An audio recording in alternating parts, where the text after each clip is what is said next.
guys, I hope that you are doing well. My name is Selim Sheimi and this is episode 10 of AI News, and today we are going to talk about automation and the future of work. The fast advances in artificial intelligence and robotics have led to smarter machines. Those machines are the competitive advantage used by companies around the world. But at the same time, they could lead to mass unemployment and even to the death of capitalism. There are a lot of opinions regarding automation and the future of work. For example, MIT Technology Review put together 19 studies about it, and it turned out that every single study has a different conclusion. Some companies like Gartner predicted that automation would replace 1.8 million jobs worldwide in 2018, and other companies like Forrester released a report showing that 13.8 million jobs in the US alone would be gone in 2018. So you see that there are a lot of different opinions. Nowadays, experts are debating on which country automation will affect the most people and on which jobs will be automated. Okay, so now let's see which jobs are at risk and what to do about it. So you probably know that in the short term, the jobs that are at risk involve repetitive tasks.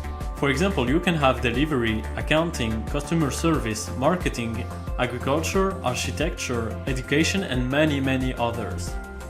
The jobs that will remain are the jobs that need a lot of emotional engagement with other human beings.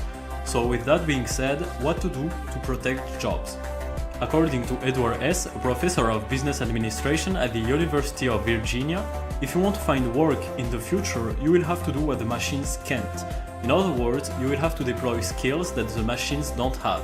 For example, machines can deploy creativity, empathy, and reason, for the moment of course. They can't deploy emotional and social intelligence, and that's the reason why I think that we must improve our emotional and social intelligence from today, because these skills are going to make a difference in the information age. In addition, we will have to retrain our workforce for new industries and change the way we educate the new generation. You know guys, I'm pro-education. I'm committed to learning every day all my life.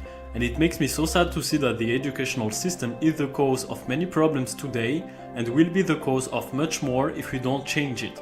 The educational system is giving people the wrong data and is not preparing children for this century. It's a system that is obsolete in my opinion and not adapted to our era. It's important to develop new ways of educating people so that they can deploy the emotional and social intelligence that they need. By the way, we will probably have to create new economic models. But remember, it's the inability to compete that is the real threat to jobs. It's not automation. Thank you so much for watching guys. I hope that you've liked this video. If so, don't forget to subscribe and to share this video with a friend. I'm trying to reach 20,000 subscribers by the end of the year, and I believe that this channel can inspire students in the future, so I'm posting a lot of videos and blog posts for you on my blog selimshemi.com.